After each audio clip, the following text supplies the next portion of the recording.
کیونکہ پاکستان کے جو سیاسی نمائندے ہیں وہ بھی عقل سے کام نہیں لے رہے.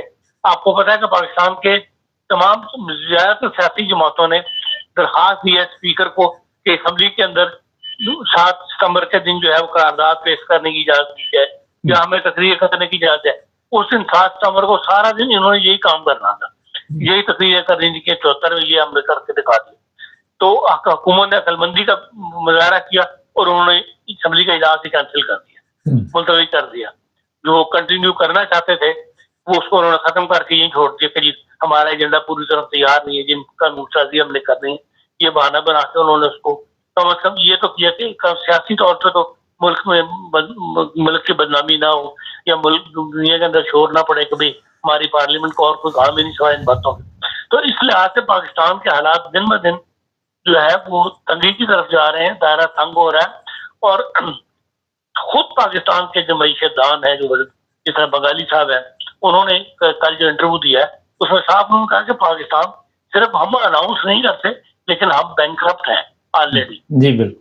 ہم جب لوگوں کے سرمایہ جن لوگوں کے قرضے لیے ہیں ان کے قرضے دینے کے لیے بھی ہم مزید قرضے لیتے ہیں, تو اس کا مطلب ہے کہ ہم بینکرپٹ ہیں. کل کو ہمیں کوئی قرضے نہ دے تو ہم نہیں کر سکیں گے, تو ان کے قرضے جو پرانے قرضے وہ بھی واپس نہیں کر سکیں گے تو وہ بینکرپٹ ہو جائیں. تو وہ کہتے ہیں بیسیکلی تو ہم بینکرپٹ ہیں اس وقت ہم, لیکن یہ ہے کہ اب گورنمنٹ اناؤنس نہیں کر رہی. لیکن وہ کہتے ہیں میں اسی لیے آفس سے باہر آ گیا ہوں کہ اب ہمیں نظر آ رہا ہے کہ چند مہینے کے اندر پاکستان کے اندر ایسی افراتفری پیسے ہی پڑنے والی ہے در کی کہ بھائی ہم کسی طرف بھی نہ ادھر کے رہیں گے نہ ادھر کے رہیں گے. تو ان حالات کے اندر پاکستان کے اندر ایک مستقل جسے کہنا چاہیے مزید حالات خرابی کی طرف جانے کی امکانات زیادہ ہیں اور ٹھیک ہونے والی بات تو ختم ہو چکی ہے. خان صاحب, فضل الرحمان وہاں پہ بتا رہا تھا کہ پاکستان کے حالات ٹھیک نہیں, دوسرا وہ گورنمنٹ میں بھی شامل ہونا چاہ رہا ہے. کیا دیکھ رہے ہیں آپ اس کے شامل ہونے کے؟ یہی آدمی ہے جو کل تک کس قدر بڑھ بڑھ کے باتیں خلاف کر رہا تھا نون لیگ کے بھی اور پیپلز پارٹی کے بھی, اس لیے کو اس کو انہوں نے لفٹنگ کروائی تھی. اب وہ اس طرف آ گئے, ان کو سینٹ میں ووٹوں کی ضرورت ہے تو وہ انہوں نے زرداری صاحب اس کے گھر گئے ہیں تو اس کے بعد وہ دیکھ لیں اس کا لہجہ بدل گیا. اب اسے امید پیدا ہوگی اس کو کوئی پارلیمانی اس کو مل جائے گی, پارلیمانی کمیٹیوں کی چیئرمین شپ مل جائے گی, قائمہ کمیٹی کی چیئرشپ مل جائے گی, کوئی نہ کوئی اس کو وزارتیں لے لے گا ایک دو.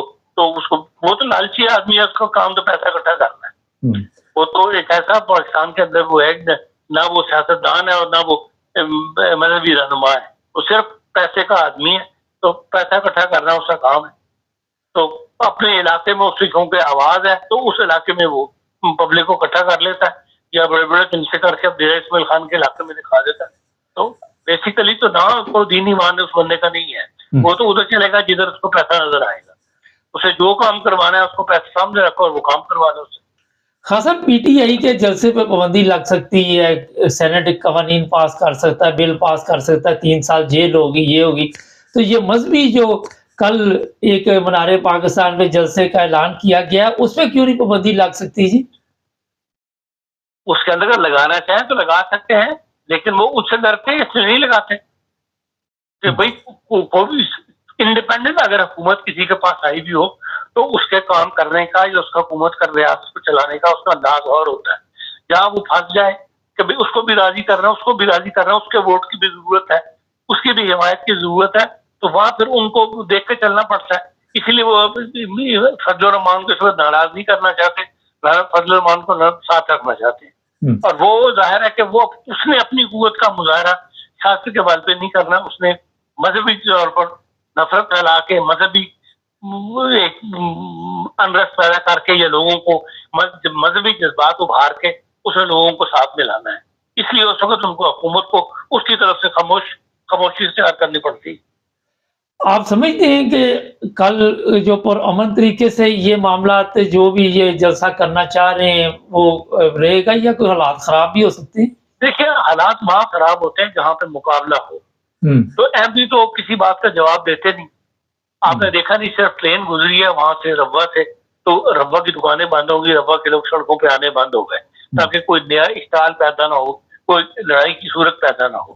تو ان کے بھی یہ بھی وہاں اکٹھے ہوں گے.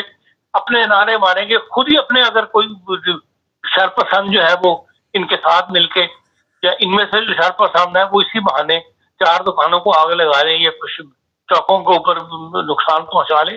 اس لیے باقی ایسا کیفیت پیدا نہیں ہوئی. جو لڑائی والی کیفیت ہے وہ تبھی پیدا ہوتی ہے جب مقابلے کو بٹھایا ہے. اور یہ آپ نے دیکھ لیا کہ پہلے بھی لوگ صبح 5 بجے عید کی نماز پڑھ کے ہم خاموش ہو جاتے ہیں کہ بھائی ان کے ساتھ مقابلہ نہیں کرنا، ہم کمزور ہیں. تو اس لیے یہ میں نہیں سمجھتا کہ یہ ایسی کیفیت، ہاں اگر ہوگی پیدا ہوتی ہے تو یہ خود پیدا کرنے والے ہوں گے، یہ خود مذہبی جماعتیں ہوں گی جو انرس پیدا کریں گی حکومت کے لیے، اسٹیبلشمنٹ کے لیے، مسائل کھڑے کرنے کے لیے. مقابلے کے اندر ایم ڈی اس وقت جو کل کا دن جو ہے وہ خاموشی سے گزاریں گے. ایک جو مسلم قانونی ہے اس کے اندر 1 اکتوبر میں جب ہوتی ہے ان کی ختم نبوت کانفرنس ہوتی ہے، اس دن بھی احتیاطی طور پر پورا ربا جو ہے بند کر دیا جاتا ہے. سڑکوں پر آپ کو لوگ نظر نہیں آتے، دکانیں بند ہو جاتی ہیں. پھر یہ سیرت النبی کا جلسہ جو ہے اب وہ ربا شہر کے اندر سے گزارتے ہیں مسلم کالونی والے اور ختم نبوت والے، چنوٹ والے جو ہیں، اس دن بھی ربا جو ہے بند ہو جاتا ہے. اور تاکہ مقابلے کی صورت میں کل کو اگر خدا نہ خاصہ ذرا سے بھی کچھ ہو گیا تو الزام انہوں نے فوراً ربا والوں پہ لگا دینا ہے یا ایم ڈی او پہ لگا دینا ہے. اس لیے ربا والے بہت احتیاط کرتے ہیں اور اس سے کوئی ایسی عوام مطلب ایک قسم کا رہنا چاہتے ہیں گھر کے اندر رہتے ہیں. اچھا خان صاحب، ایک چیز بڑی تکلیف سے 2-3 دن پہلے میری نظر سے گزری، کوئی 12 سال کے بچے تھے، ان کو بھی کہا جا رہا ہے جناب اس پہ وہ ترانے پڑھ رہے ہیں کہ 50 سال پہلے ختم نبوت پہ جو فیصلے قومی اسمبلی نے کیے تھے اس طرح کے. تو یہ بچے جو ہیں یہ تو قوم کا سرمایہ ہے، ابھی ان کے ذہن میں اس طرح مذہبی نفرت ڈال کے کیا میسج دیا جا رہا ہے، کیا تربیت ان کی ہوگی؟ بات ہے یہ ہر مدرسے میں ہو رہا ہے. جتنے بھی مدرسے کھلتے ہیں چھوٹی جماعتوں کے، وہاں یہی پڑھایا جاتا ہے. یہی تو اب بات لوگ اب کھل کر لکھ رہے ہیں کہ بھئی آپ قوم کو اخلاق کی تعلیم دیں، اس قوم کی تربیت کریں، تاکہ ہم جو ابھی وجاہت مسعود نے بڑا اچھا کالم لکھا ہے کہ ہم نے ہر کام کیا ہے سوائے قوم کی تربیت کرنے کے، سوائے قوم کو اخلاق سکھانے کے، ہم نے ہر وہ برا کام کیا ہے جس کا نتیجہ ہم آج بھگت رہے ہیں. اس نے سب کو قصوروار قرار دیا، وہ بڑا زبردست کالم لکھا ہے اس نے. تو وہی یہی بات ہے کہ ہم تمام مدرسوں کے اندر جو ہے وہ یہی پڑھایا جا رہا ہے کہ بھئی نفرت پیدا کی جا رہی ہے ختم نبوت کے نام کے اوپر. ان کے دلوں میں، ان کے دل و دماغ کے اندر یہ چیز بٹھائی جا رہی ہے کہ بھئی ایم ڈی او کے ساتھ نفرت کرنی ہے، یہ کافر ہیں، یہ کافر ہیں. تو آپ کو پتا کافر لفظ ایک ایسا بن گیا ہوا ہے تو اس سے لفظ منہ پہ آتے ہی ایک دم نفرت کے جذبات جو ہے وہ پیدا ہوتے ہیں. یہاں حد تک معاشرہ جو ہے وہ خراب کر دیا گیا ہے.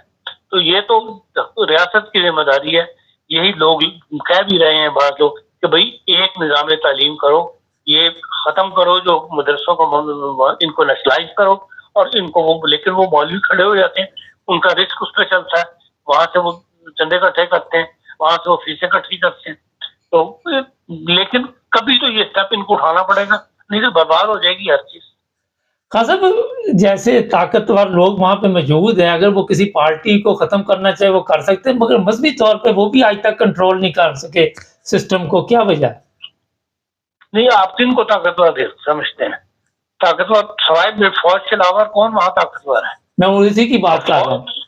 ہاں، انہی لوگوں نے اپنے وقت کے مطابق، جنرل بدل جاتا ہے، اس کے خلاف بدل جاتے ہیں، اس کے ساتھی بدل جاتے ہیں، تو انہوں نے یہ تمام نظام جو ہے وہ ڈالا ہے. انہوں نے کبھی پیپلز پارٹی کو استعمال کیا، انہوں نے کبھی نون لیگ کو استعمال کیا، نون لیگ کے اندر گروپ بنائے، پیپلز پارٹی کے اندر گروپ بنائے. علماء کو جتنی تنظیمیں بنی ہیں، دہشت گرد تنظیمیں جتنی بنی ہیں وہ انہی کی بنائی ہوئی. اب تو ہر بندہ کھل کے کہتا ہے کہ یہ جو تحریک لبیک ہے یہ جنرل فیض حمید نے بنائی تھی. جب تک وہ سرس میں تھا لوگ ڈرتے تھے، لیکن اب تو کھل کے دیکھ رہے ہیں کہ تحریک لبیک جو سب سے بڑی دہشت گرد تنظیم بنی ہے وہ انہوں نے بنائی. پھر سپاہی صحابہ انہوں نے بنائی. تمام چیزیں بھی مذہبی اس قسم کی دہشت گرد تنظیمیں بنی ہیں، انتہا تنظیمیں انہوں نے اپنے مقصد کے لیے بنائی، ان کو استعمال کیا.